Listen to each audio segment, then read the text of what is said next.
What's going on, my kitty carriels? Today we are going to be talking about a recent producer that keeps popping up like an unwanted sore. Dan Schneider. If you guys don't know who Dan Schneider is, you did not watch Nickelodeon long enough. He was actually a constant writer for the hit shows like All That, The Amanda Show, Zoe 101, Sam and Cat, stuff like that, you know. So we're going to get into his early life, and then now we're going to get into the scandal after. So the reason why I bring up Dan Schneider, there's a lot of controversy behind him regardless of what shows he was actually on, and in regards to sexualizing child workers, child actors, and him being actually named in some other documentaries that call out people who were abusing child actors and whatnot.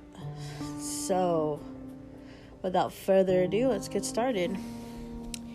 Daniel James Schneider, born January 14th, 1966, is an American television producer, screenwriter, and actor. After appearing in mostly supporting roles in a number of 1980s and 90s films and TV shows, Schneider devoted himself to behind-the-scenes work and production. He is a co-president of a television production company, called Schneider's Bakery. But he made shows like What I Like About You for the WB, All That, The Amanda Show, Drake and Josh, Zoe 101, iCarly, Victorious, Sam and Cat, Henry Danger, Game Shakers, and The Adventures of Kid Danger for Nickelodeon. In March 2018, Nickelodeon announced that they had parted ways with Schneider. So there is not really a solid reason as to why they cut ties with Schneider. Mostly like people were saying that it was because of the rumors that were being brought up about him, involving his personal life and the abuse on stage and on set and whatnot from the other actors that he was working with. So yeah, here's part of the scandal, I guess you could say. And I got this from a website called IndieWire. So, Nickelodeon nightmare. Dan Schneider accused of sexualizing child stars and assaulting staff writers. This was posted yesterday at 11:30 or 10:39 a.m. So, across 2 decades, Nickelodeon hitmaker Dan Schneider has been at the center of hostile workplace allegations. #MeToo controversies, and now the allegations that his tween-targeted shows overly sexualized its stars, among the likes of Amanda Bynes, Ariana Grande, and Jamie Lynn Spears. So, being, a person that I am, I do like to go through the rabbit holes and look up shit. When I first was going to tackle the topic of Dan Schneider, I actually was watching a lot of people, doing their videos and the wormhole and all this shit. And then it pops up, like, the disturbing scenes of, that people caught, even behind camera, behind the scenes, even bloopers, is that he had an obsession with feet. Like, a foot fetish, there was always something in the Amanda Show with Amanda playing with her feet, or something being put on her feet, or on All That, especially on iCarly, or Victorious, or Sam and Cat. There was actually web polls on Twitter, like, what should Cat put on her feet, or some shit like that, and there was, like, send pictures of your feet with smiley faces on them. And it gets like a lot deeper, and it's like really disturbing because it's targeting a child fan base, because Sam and Cat and Victoria's are all like in the underage fandom category. So that's what I'm saying when it comes to like one of the controversies of that is that he was like literally just like send smiley faces on your feet and send them to this, and we'll post it on here, shit like that. And it gets more disturbing once you get into those wormholes. There was this one guy I used to watch. His name is his YouTube channel is Blame It on George. So there's a lot of wormholes in that too, like all the whole like controversies within itself and whatnot. So Sammy Cat actress Jeanette McCurdy, who co-starred opposite Grande in iCarly spin-off series, alleged in her memoir, I'm Glad My Mom Died, that Nickelodeon creator believed to be Schneider frequently supplied children with alcohol and requested massages on set. McCurdy alleged that she was offered $300,000 in hush money to not come forward about the abuse. She declined the payment and claims that many of those have followed Schneider's for years. The showrunner was fired by Nickelodeon in 2018 following an investigation that he had found that he verbally abused colleagues. Now, there is another documentary that was on YouTube that's no longer on YouTube. I think you can find it on not in the Vimeo. I can't remember the name of the website. But it's called An Open Secret, which is actually a documentary about child actors and the abuses that they go through. Like Dan Schneider, who is friends with Brian Peck, and Brian, I can't remember his other name. The other guy. Hold on, let me look it up real quick, guys. Yeah, Brian Peck and a bunch of other, like Martin Weiss, were named or were called out in this documentary because it just talks about the abuses that they went through when the kids went through when they were there. What the hell? Okay, hold on.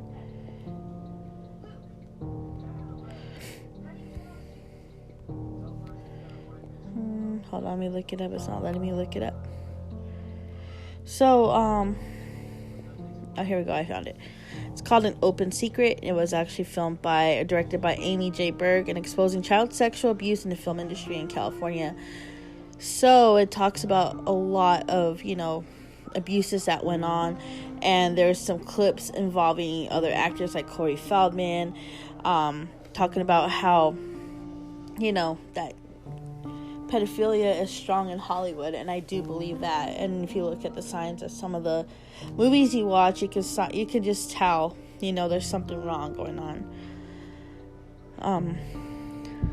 Okay, so this documentary follows the stories of 5 former child actors who were sexually abused by multiple predators, such as much of the film focuses on Mark Collins Rector, who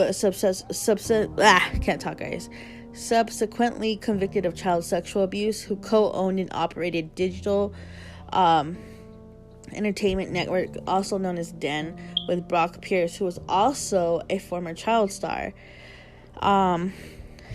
Den produced brief online videos. This is before Netflix and all this shit happened, guys. So this was noted for wild parties featuring underage boys at Colin Rector's house. The film makes multiple references as director of Bryan Singer, who was allegedly at some of the Den parties. Bryan Singer and Brian Peck were actually, working for Nickelodeon, or Brian Peck was working for Nickelodeon, and he was fired off of one of the sets for assaulting a child actor, and he was actually, wasn't supposed to be anywhere around kids because he's a sex offender. But he ended up being put back on the Disney Channel, and he was working on the set of The Sweet Life of Zack and Cody, and he was on X-Men and all this other shit. So, okay. But this also does not detail allegations against him, but the lawsuit alleging that Singer sexually abused Michael Egan as an underage boy was withdrawn during the production of a film. As a result, the film only detailed allegations made by the persons willing to appear on camera. So, Among the people interviewed was journalist John Connolly, who states that the article on pedophilia in Hollywood was dropped at the last minute by Details magazine. The reason why it gets dropped easily is because the higher-ups say no, because, there's a whole list of people being outed as pedophiles and people who indulge in pedophilia. And there's there's other actors who come forward about their abuse, and it's just sad, So the reception of the video, I'm reading this off of Wikipedia. I'm giving you guys a synopsis before we get back to Dan Schneider. An Open Secret has an approval rating of 88% on Rotten Tomatoes based on reviews from 17 critics. On Metacritic, the film had then weighed an average score of 66 out of 100 based on reviews from 9 critics, indicating generally favorable reviews. The Hollywood Reporter wrote that the film offered a sober look in accusations that lend themselves to sensationalism. The LA Times describes the movie as not the hard-hitting expose that it aims to be, but as unsettling look at pedophilia in Hollywood. The New York Times wrote that the topic deserves a tenacious call for answers and hope for further aggressive reporting, which they missed in the movie when Berg linked Martin Weiss to a string of other men, but only presenting the secretly taped conversation and some menacing music. Flavor Wire claims that the film feels less shocking and a cult of celebrity document, which is more quietly horrifying, as it details the trauma and the abuse and power inflicted on young men with stars in their eyes, which is most of the childhood actors that were targeted were young men. And when you watch this documentary, if you choose to watch this documentary, you're gonna have to brace yourself, because it does talk a lot about, drugs and alcohol being present. Other actresses, there's some female actresses talking about how, the parties were focused towards children, and then if you were the last one in the last couple kids at the party or whatever, there was a rule that you had to be naked in the hot tub with other executives. They were not naming other executives, but they were just they said if you knew people that knew people, then they were gonna be there. And it was basically the kids who were in the hot tub would get the parts. And that is Diosa. She's saying hi, guys. So the controversy around the documentary was that on July 30th, 2015, Deadline Hollywood reported that the producers of An Open Secret accused Berg of not supporting the film. Producers Gabe Hoffman and Matthew Valentinas filed an aberration against Berg for allegedly delivering the movie late and incomplete and failing to promote it. Hoffman's Esponda Productions claimed that the Berg failed to get the proper release forms from some of the interviewees that were the error almost caused the film to miss its premiere to NYC. Another controversy arose when the Huffington Post reported that 2 of the movie's subjects, Evan Hensley and Chris Turcotte, had called the documentary unfair and dishonest. And maybe, okay, I'm going to stop right there, because people can be intimidated and bullied out and to recant everything they say. If the people, it's a thing, like you say, if the powers that be want you to stop, they will find a way to make you stop. Blackmail, try to ruin you financially, emotionally, mentally, whatever, what have you, because they can. That's the sad reality of it. I hate to say it, but it's the really sad reality of things like that. So maybe that's what happened to them. Maybe they were intimidated by these people. And another Huffington Post, Ducote said that Berg omitted portions of his interview from the movie detailing that Collins Rector had sex at the estate with underage teens in private, but not during sex parties. So there was more, but they cut it out. I don't know why. I mean, if they had put it in there, it would have been more damning evidence against Collins Rector than there already was.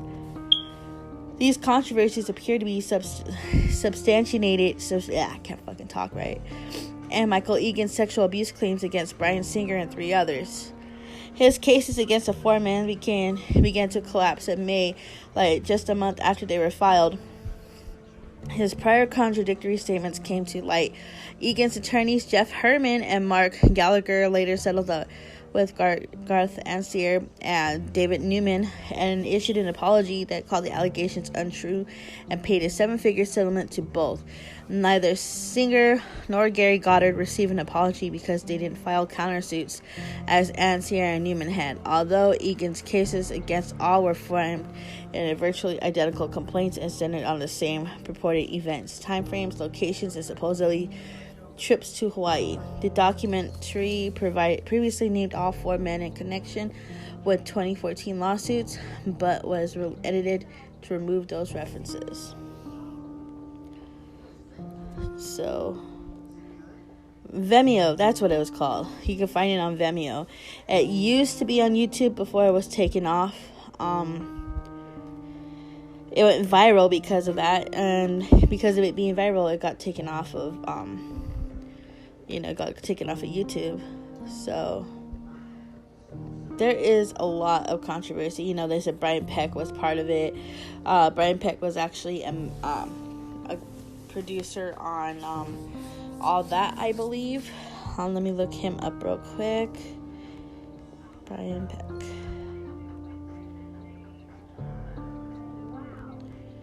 If you hear that, I'm watching Percy Jackson.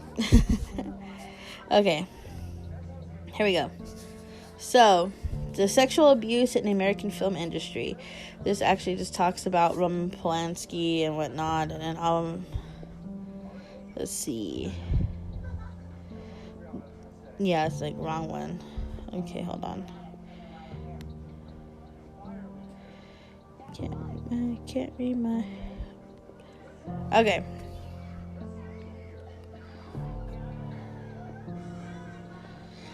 Hollywood acting and dialogue coach arrested for lewd acts with a child.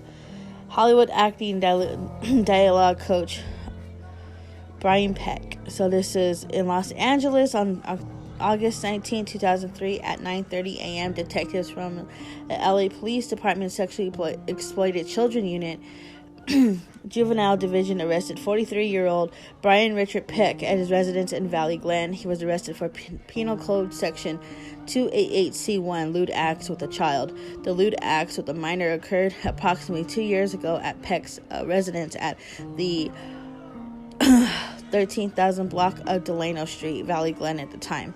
Peck was coaching the victim, and the investigation into Peck began 2 weeks ago when the minor's family reported that Peck had molested the child over a 6-month period.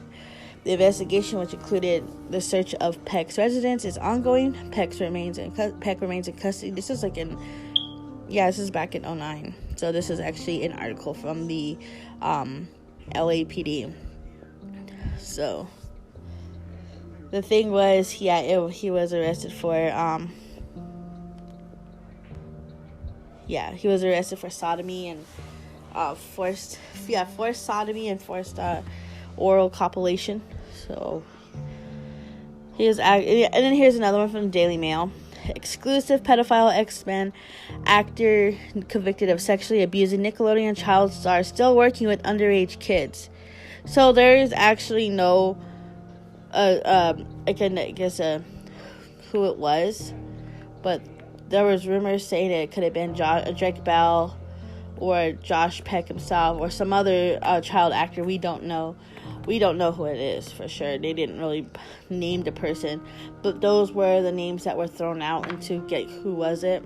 And this is what the article says. Brian Peck served 16 months in prison after admitting 2 counts of abusing a Nickelodeon child star. He was later charged with 8 counts of sexual abuse, including abuse by anesthesia or controlled substance, meaning he drugged the child.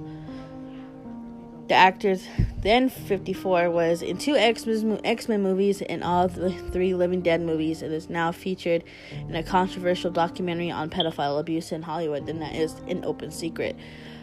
Since release from prison, he's been a dialogue coach working on a Disney series and played a teacher and claims to be a friend of Charlie Sheen.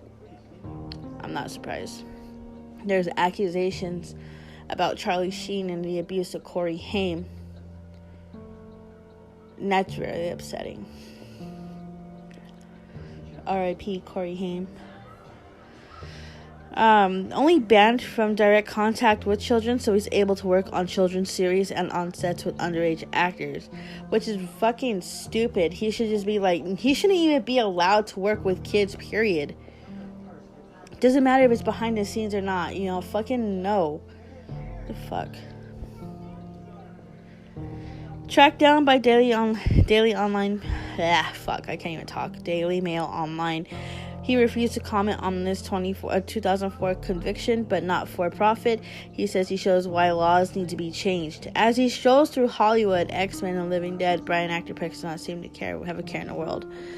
And a regular at horror conventions. Ew. I mean, if I ever fucking saw him, I would not give him that motherfucker the time of day. I'd probably just call him fucking pedo and walk on by.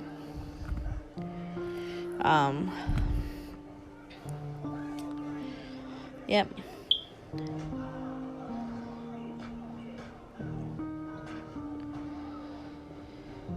I mean, yeah, he was one of the ones that was, on there and all this other shit. Here's another portion. Perhaps most disturbingly, he is prohibited from working in direct contact with children, but not from being a part of productions which children are acting, meaning since being convicted, he has worked on Disney shows and horror movies that are set in high schools. In court documents obtained by the Daily Mail Online, the victim was only named as John Doe to protect his identity. The child did not want his identity revealed for fear of it having a negative effect on his career. Oh my god. So actually there is pictures of or scanned documents of the thing. The documents show. So he was originally charged with 11 counts, including lewd act upon a child, sodomy of a person under age 16, attempted sodomy of a person under 16, sexual penetration of a foreign object, 4 counts of oral copulation of a person under 16, oral compilation of by anesthesia or controlled substance sending harmful matter, using a minor for sex acts. When he pleaded no contest on 2 counts, lewd act against child oral copulation, and the court found him guilty on both. Remaining counts were dismissed. So that was Brian Peck. But actually, like I said, he was working on The Sweet Life of Zach and Cody. He was already named out on An Open Secret that he was one of the ones that abused. I believe they said he was one of the ones that was part of the abuse of Michael Egan and one of the other victims that were on there. If you actually watch An Open Secret, you'll, flip out on this shit. But anyways, enough about Brian Peck. Let's get back to Dan Schneider, shall we? So,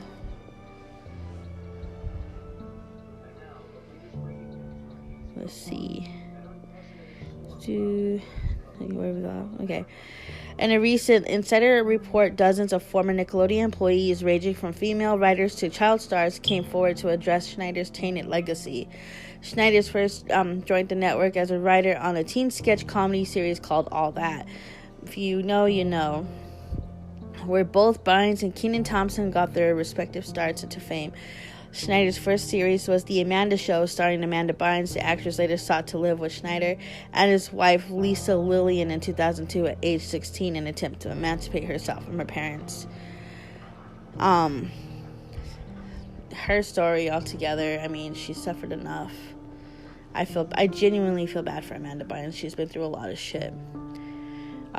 Schneider became the Norman Lear of children's television, with the shows turning Nickelodeon into a multi-billion-dollar network. Yet Schneider allegedly refused to hire female writers for his show, despite the cast and target audience being teenage girls.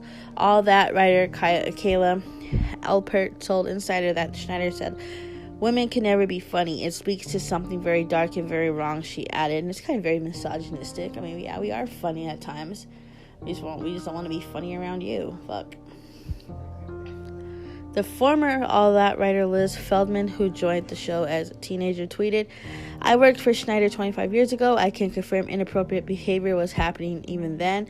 Hashtag me too. She later became a showrunner for Netflix. Dead to me." Jenny Kilgan, my bad. Jenny Kilgan, one of the female writers, one of the two female writers on the Amanda Show, accused the production company, Storybook Productions, of gender discrimination and perpetuating a hostile work environment, citing Schneider's repeated requests for massages. Schneider was not named in the official lawsuit filed in 2000. The second female writer on the series wrote a letter claiming Schneider asked her and Kilgan to perform embarrassing acts for money, which including simulating being sodomized while telling a story about her high school years.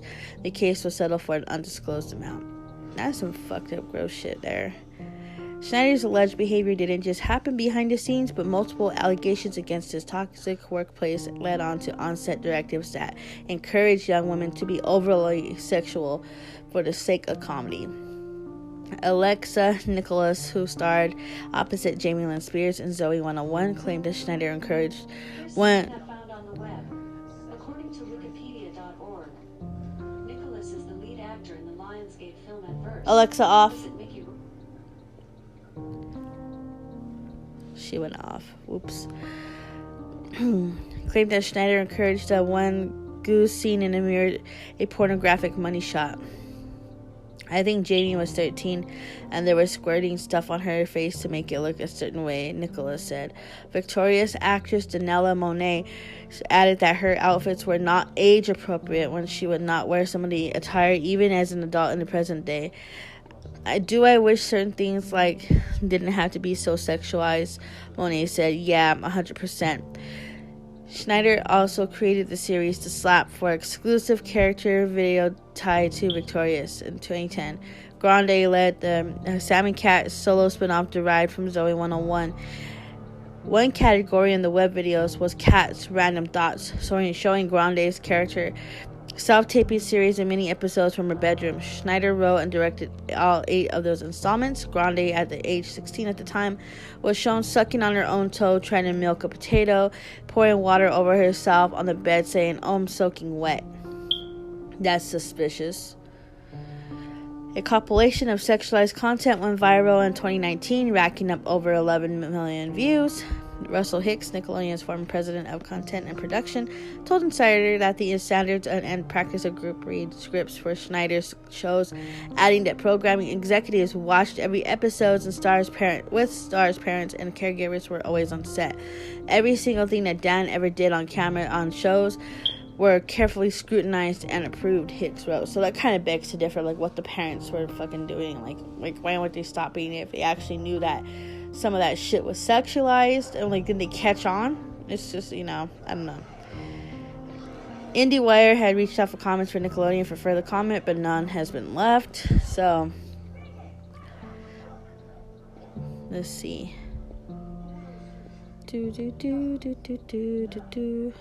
I'm sorry, yeah. So there's people talking about how it was a nightmare about, working with Dan Schneider. You actually, like I said, you go into the rabbit hole on some of this stuff, and oh my god. So,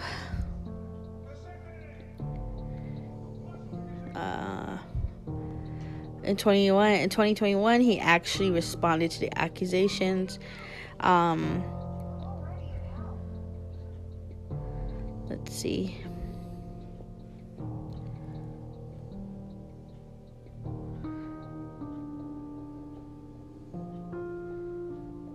Okay, this is what he said. Schneider defended his leadership style in an interview. He also claimed that he did not part from Nickelodeon on bad terms. He said it was a result of exhausting period that required delivery as many as 50 episodes of each shows each year. It took a break to take care of a lot of stuff. I'd go by the wayside for decades. Schneider said he lost more than 100 pounds since leaving, and he said he still burns to do something. Whatever I do next, I want to outdo what I've done in the past. The interviewer also touched on the more controversial topics and aspect of Schneider's departure, internet postings, and videos compiled by online denizens raised questions about his interactions with the child actors on his shows, certain roles and shots of the shows of bare feet and sexual innuendos, and some of those jokes that were taken as evidence of something darker. Schneider said the times that postings were ridiculous, laminated, and show how social media can amplify any lie. He denied any attempts of sexualizing any of his young actors. The comedy, he said, was totally innocent. Oh my god. The Viacom CBS investigation came to the height of the 2018 emergence of the Me Too movement. The Times story claimed that the investigation yielded no evidence of sexual misconduct by Schneider. So, there's a lot of people covering up, and like I said, like, once one is exposed, they'll expose everybody to, get themselves vindicated and, released from all their bad doings and shit like that. It's not like, they're gonna take the L for everybody. They had to, like, if I'm going down, you're going down with me type shit. And it's a sad reality that actors and actresses still go through that, even with their seasoned or mature actors. Hell, even adult industry actors go through abuse. But the fact meaning that their children going through this shit, I mean, some children are meant for, camera acting and all this stuff, even if they are that talented, but they need to be in a safe environment around safe people and not people that are going to fuck them up that way. But that's the bitter reality in Hollywood, that I'm going to quote what Corey Feldman said: pedophilia will always, there always will be pedophilia in the industry, no matter what. You have to cut the head off the snake, but when it's like a hydra, you cut one off and three more grow.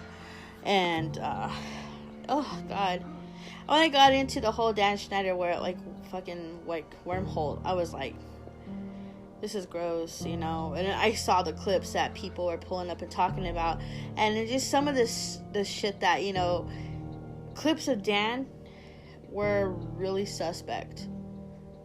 And I was like, okay, so I watched these shows when I was a kid. I grew up in the 90s. I watched all that. I watched the Amanda Show. I watched all this stuff, and I was like, what the hell? And I had to rewatch some of this shit, and I'm like, I'm catching on to it now, and I'm like, what the fuck?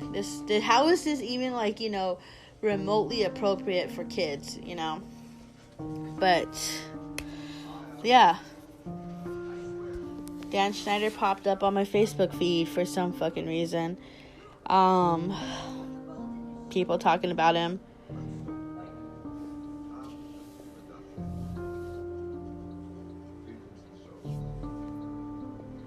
Yeah, people were talking about, how he was really fucked up and towards people, especially towards child actors, and, people were calling him out. Other child actors are coming out and speaking out against him and all this stuff, and, it just takes a few brave people to come out to expose their abuser, and my hats go off to them, because they're more braver than anybody else can be. It's just that it just has to be that one person to take that first step, and then the others will follow. And I think that's one of the primary things is self-healing when they go through that shit, because they're starting to let go of their traumas, and that way they can move on and, not hurt themselves anymore and all this stuff. And it's just like, oh, it's just, yeah. But I'm just gonna go ahead and I'm gonna render this number again, like I did my last episode on the Mary Kay Letourneau episode. If you or anybody you know that are going through sexual abuse or sexual assault, you need to call this hotline. It's a 24-hour confidential support hotline. It's called the National Sexual Assault Hotline, and you can actually do an online chat. The online.rain RAINN.org. You can chat with somebody online if you're not comfortable talking on the phone. You can also call, which is 1-800-656-4673. And these are actually a crisis support website and telephone number. If you or you or someone you know that is going through this type of deal, ordeal, doesn't matter. You need to call these numbers and they'll help you out in your situation. They'll, guide you to the proper channels to get the help you need and seek. They also have a Spanish online chat hotline. Those Spanish speaking counselors are available as well. If you are a male, there is a helpline for you as well for male survivors. Service of 1in6, and you have to go 1in6, and you need to have a web online chat room for you to go to. National Street Harassment Hotline. They have their telephone number 1-855-897-5910.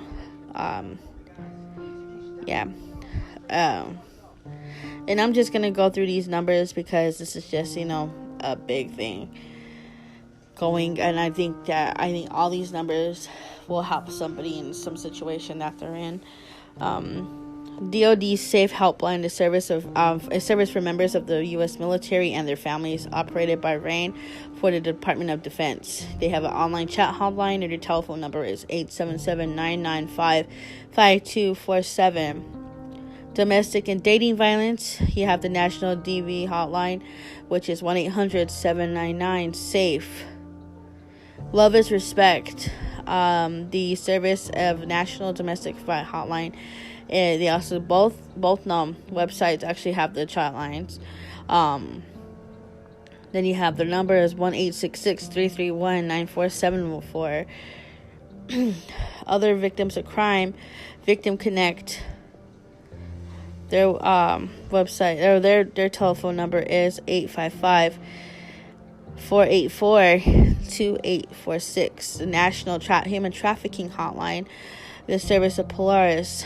They have an online chat room. Also, their telephone number is 888-373-7888. Once again, that number is 888-373-7888. The National Center for Missing and Exploited Children, NCMEC. The number is 800-843-5678. NCMEC, once again, 1-800-843-5678. So they do, this website, RAIN, has different resources. They have End Violence Against Women International, Equality Now, Futures Without Violence, Girls for Gender Equality, Global Fund for Women, Global Network for Women's Shelters, Human Rights Watch, Local Sexual Assault Service Providers, National Alliance to End Sexual Violence, National Domestic Workers Alliance, National Network to End Domestic Violence, National Resource Center for Domestic Violence, National Organization for Victims Assistance, National Women's Law Center, NYC Alliance Against Sexual Assault, Rise and Time's Up. So you can go to this website. It's rain.org, RAINN.org. And if you need or know anybody that needs to help, pass it along. It doesn't hurt to help the person. And instead of walking away or looking the other way, no help or nothing good comes out of somebody looking the other way. But yeah, that was Dan Schneider and the abuse of child actors. Like I said, if you want to check it out on YouTube, there's Vimeo. It's called An Open Secret. It talks more about Brian Peck, Brian Pierce, Mark's Colin Rector. You have Martin Weiss there too. There's a lot of people that are named in that documentary that have ties to Nickelodeon as well. So, this today's episode. Tomorrow we are going to be talking about Albert Fish, the vampire in Brooklyn, the child cannibal. So, I'll check you out tomorrow, guys. This is Odd Broad. This is Odd Pods of the Odd Broad. I am the Odd Broad herself. You can follow me on Instagram at Odd Pods of the Odd Broad. And my Snapchat is at Cyrus. It's Cyrus to you. And I'm also on TikTok, also the same acronym or the same screen name. It's Cyrus to you. So check you guys out later. See you tomorrow. You guys have a good night. Be safe if you're going out. Don't drink and drive. get an Uber, and be safe. Peace.